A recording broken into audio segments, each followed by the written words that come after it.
Dalam kasus yang benar-benar di luar nalar ini, pelaku dengan tenangnya mengaku ke polisi kalau dia bukan cuma ngebunuh ibunya, tapi juga berhubungan badan dengan tubuh nggak bernyawana. And I kind of warmed my hands into her brain to kind of just cut it. And then what did you do after that? Then I had sex with her. Dan itu baru awal dari ceritanya, karena masih banyak hal-hal gila lain yang dia akuin. Halo, Hasis ini, dan ini adalah kasus Kevin Davis.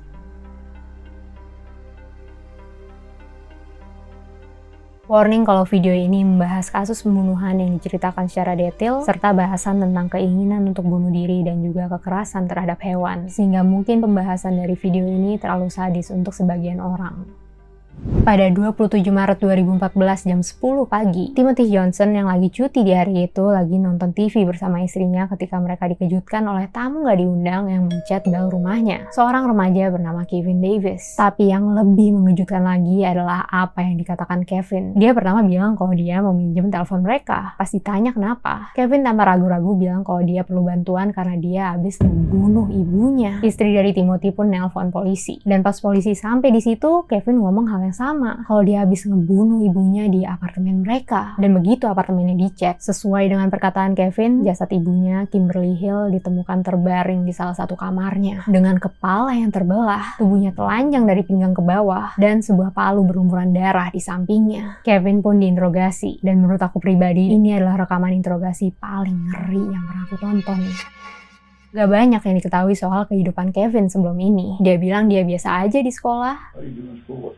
Pretty mediocre. I never really could muster to even really care. I mean, I guess I excelled in English for all that was worth. Dan dia juga gak suka olahraga. How about sports? No, I don't like sports. You don't like sports? Football? I know you're a little small for football, but... Oh. Dia cuma tinggal berdua dengan ibunya, dan juga bilang kalau dia udah hilang kontak sama ayahnya. What about dad? What is dad in? He's not in the picture, your dad? No, not really. He's an idiot. He's an idiot. Mm-hmm. Do you have an idea where he's at? Probably somewhere in Fort Worth, maybe. Namun kayaknya selama 18 tahun hidupnya selalu tenang dan gak ada hal-hal berkesan karena dia ngomong begini. I'm bored with life. I don't like life. I don't like people.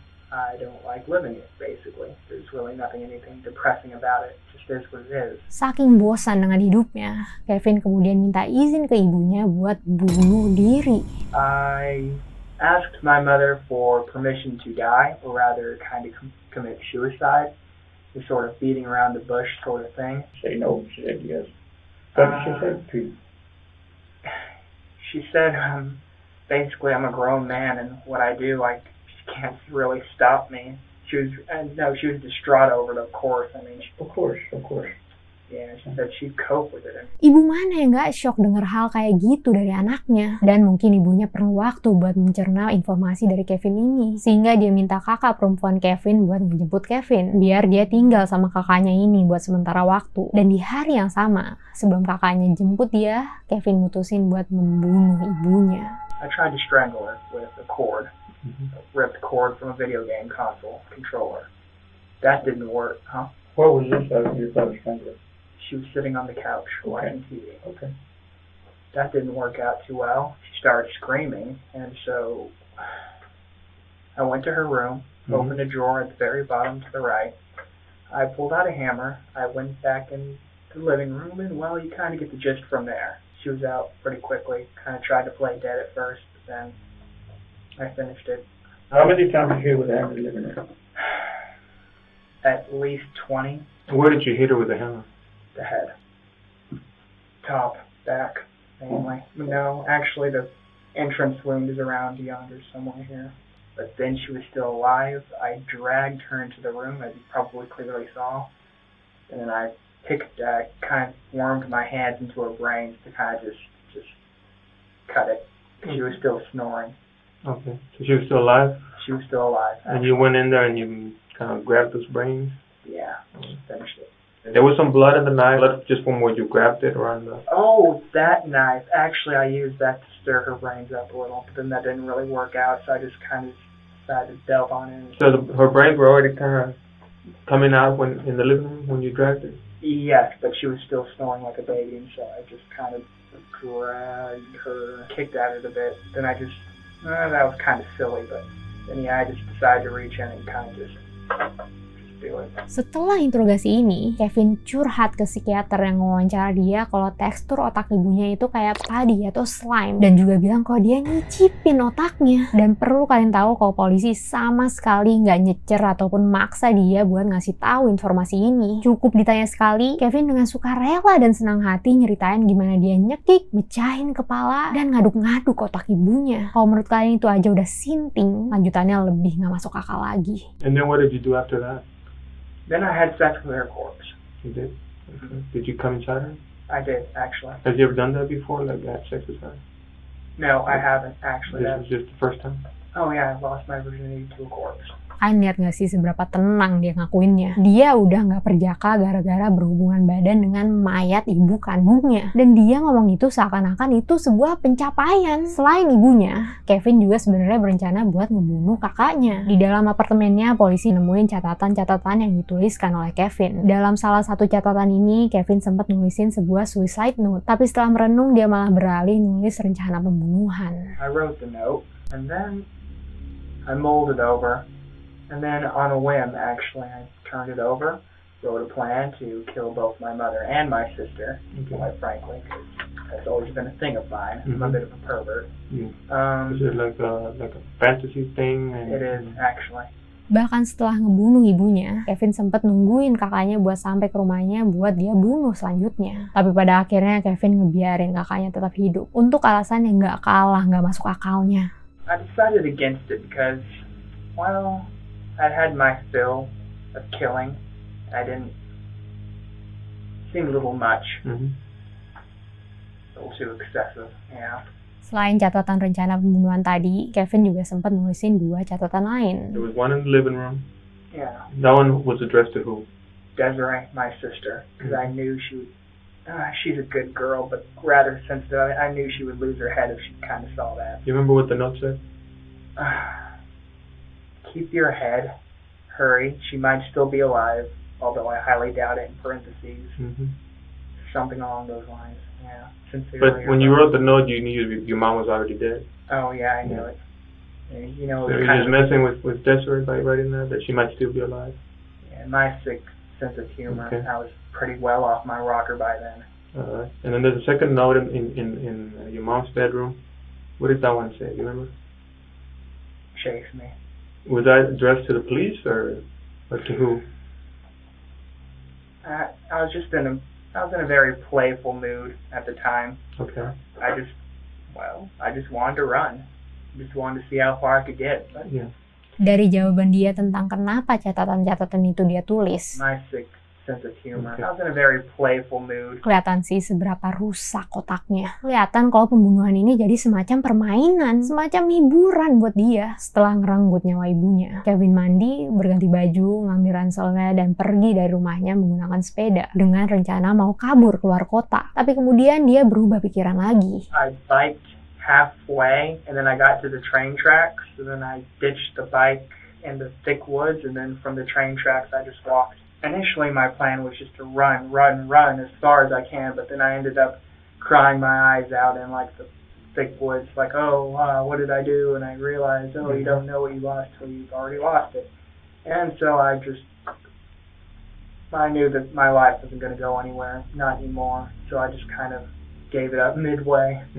Pembunuhannya dilakukan sekitar jam 7 sampai 9 malam. Dan sepanjang malam Kevin cuma berjalan di pinggir rel kereta. Di pagi harinya dia kecapean. Dan mungkin dia jadi mikir bakal secapek apa dia kalau dia mau terus-terusan kabur dari polisi. Sehingga dia datang ke rumah pertama yang dia lihat buat minjem teleponnya, ngelaporin ke polisi, dan menyerahkan diri. Meskipun begitu, ini jawaban dia pas ditanya apakah dia menyesali perbuatannya. You feel sorry you did this to your mom?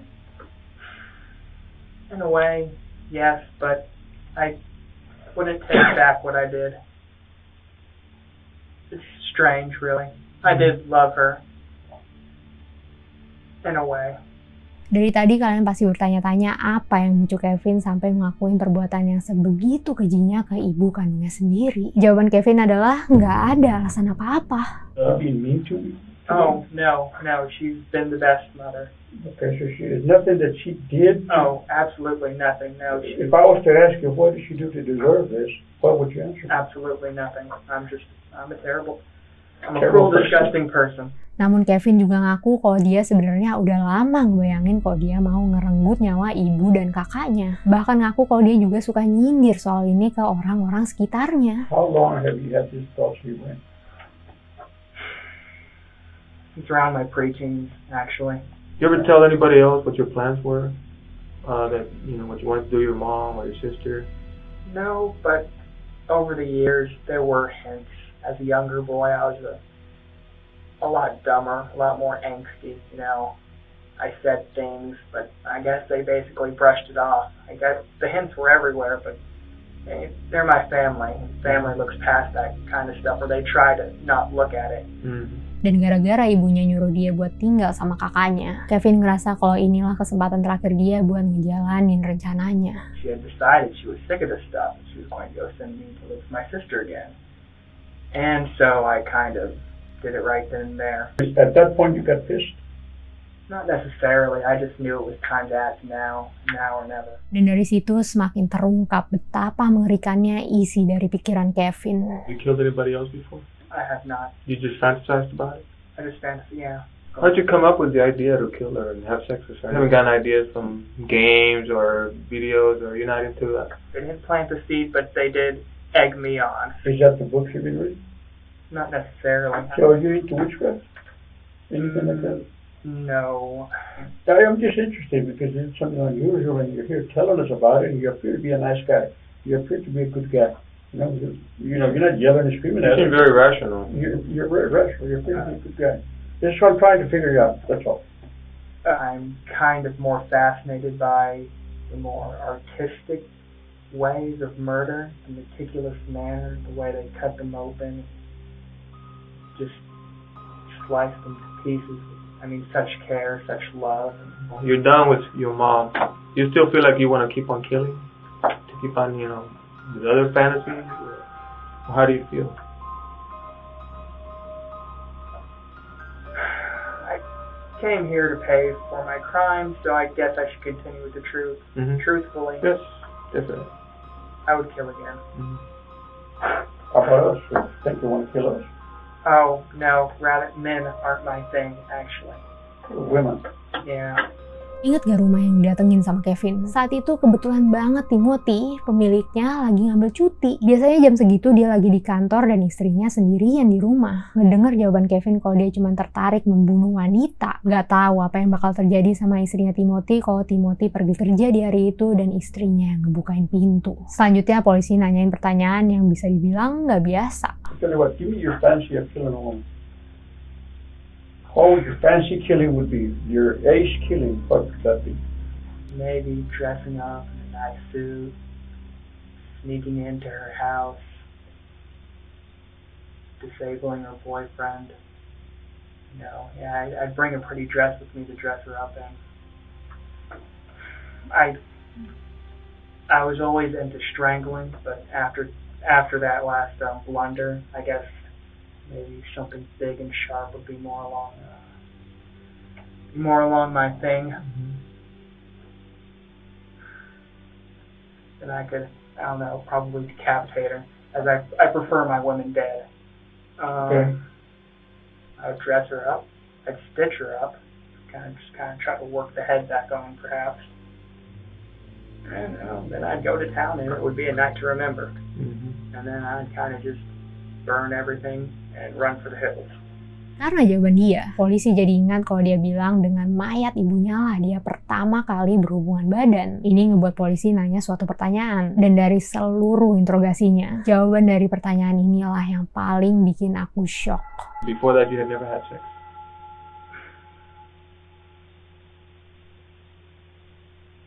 Well, I guess since I'm being quiet about it, I might as well tell you now.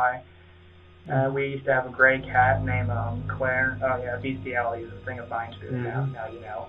And so I strangled it, I drowned it, and then I cut it open, and you know the rest. You kind of get the rest. You had sex with the cat, with the dead cat. Yeah, ripped it open, stuck it in there. Yeah. Kalau kalian mungkin nggak bisa mencerna dia ngomong apa, biar aku rangkum. Kevin pertama kali berhubungan badan dengan jasad kucing peliharaannya. Nggak berakhir di situ, selanjutnya dia ngomong gini. Your thing, having sex with a live person that doesn't turn you on, it's that thing, that person, that animals, that's what turns you on? I don't necessarily mind. I don't have standards or morals. Body's a body, and in the end, it's a piece of meat. I guess it's harsh to say, but no, I don't necessarily mind. Bisa dibilang sebuah keberuntungan buat kita semua kalau Kevin mutusin buat nyerahin diri setelah cuman ngebunuh satu orang. Karena jelas kalau Kevin sampai hidup bebas, ini nggak bakal jadi kejahatan terakhirnya. Otak Kevin adalah otak calon pembunuh berantai. Kevin berkali-kali mengakui kalau dia bukan orang baik. I'm a bit of a pervert. I'm a cruel, disgusting person. I don't have standards or morals. Sehingga polisi nanya hukuman apa yang menurut dia pantas buat diri dia sendiri. Tell me, what do you think should happen to you? What do you think your punishment should be? Whatever the judge, the people, the jury deems fit. I can rot, I can suffer for years, or I can be given the death penalty, whatever they think. What do you think you deserve? Killing your mom. Having sex with your mom. I deserve to rot and suffer. Okay, I want to give you some options here. Okay? 10 years probation, 20 years in the pen, 100 years in the pen. What do you prefer from those series? 100, The maximum, right? I suppose. I mean, Walaupun udah terang-terangan mengakui aksi sadisnya ini ke polisi, di pengadilan Kevin mengaku tidak bersalah atas dakwaannya. Dan walaupun saat diinterogasi dia minta hukuman paling berat, pengacara Kevin minta supaya hukumannya diringankan dengan alasan kondisi mental Kevin. Walaupun Kevin sendiri bilang kalau dia nggak perlu bantuan kejiwaan. Do you ever seek any kind of medical attention, psychological? You feel that you can cope with that? nope, I never really seeked help, actually. I just accepted it as a part of me. I wasn't really ashamed of it. It just was what it was. At this point, what do you consider yourself? Do you consider you mentally disturbed? Do you consider yourself crazy? What do you consider yourself, any of those? Or you think you're okay? You just got some bad thoughts? I'm not mentally disturbed. I mean, I'm sane. I know exactly what I did. I know that it's wrong in the traditional sense of wrong. Hello. It was just a fantasy you had, and you had to carry it out. Yeah. Not yet. Beberapa sumber menyebutkan kalau Kevin kemudian didiagnosis dengan antisocial personality disorder. Meskipun begitu, Kevin bisa membedakan benar dan salah dan juga tahu kalau aksinya ini salah. Sehingga secara hukum nggak bisa dibilang kalau mentalnya terganggu. Disebutkan kalau Kevin tersenyum ke dewan juri saat diadili. Pada akhirnya Kevin dijatuhi hukuman penjara seumur hidup atas pembunuhan. Dengan kesempatan mengajukan banding di tahun 2044. Tapi dengan jawaban-jawaban interogasi kayak gitu, besar kemungkinan Kevin nggak bakal dikasih kesempatan buat hidup bebas lagi. Kalau kalian lagi berjuang melawan pikiran untuk bunuh diri, ini ada beberapa kontak darurat dan komunitas di Indonesia yang bisa kalian hubungin dan juga aku tulis di deskripsi video. Jangan pernah takut buat minta tolong. Ingat, meminta bantuan bukan tanda kalian lemah.